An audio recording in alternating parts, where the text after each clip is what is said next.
Alors les dies du haut, donc c'est des dies où il y a toujours 2 dies à l'intérieur, ce qui n'empêche pas pour certains de faire un petit peu plus. Par exemple, la flèche, on a 2 flèches, mais comme on a aussi cette flèche-là qui fait un contour, on a aussi l'intérieur. Donc quand vous allez découper là, au final, vous allez vous retrouver avec 3 flèches différentes. Pareil pour les étoiles, vous avez le contour des étoiles et effectivement également sur celle-ci l'intérieur de l'étoile. Donc en fait l'objectif de ces motifs-là, c'est d'avoir des éléments qui sont utilisables sur un peu tous les projets dont on a besoin. On a toujours besoin de flèches, d'étoiles, de cœurs, etc. Tout en ayant des choses comme je vous ai expliqué, hein, avec un peu d'astuce, avec quand même des éléments un petit peu plus raffinés que la flèche de base ou le cœur de base. Néanmoins, on retrouve quand même les éléments classiques.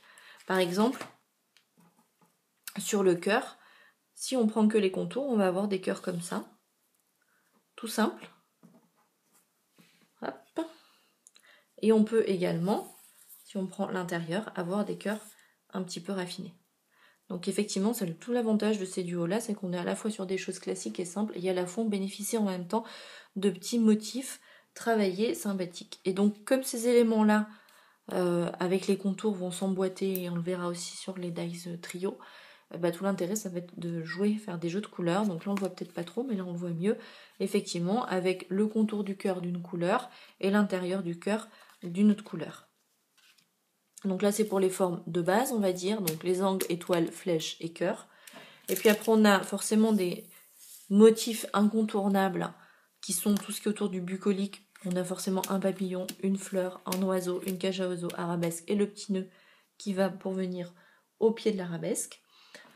On n'oublie pas les petits garçons et les projets masculins, donc on a aussi les engrenages indispensables.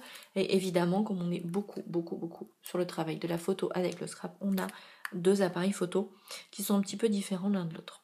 Donc ça, c'est la gamme du haut. L'objectif, c'est vraiment d'avoir des petits éléments à positionner sur vos projets, quels que soient les projets, en allant sur des motifs très classiques.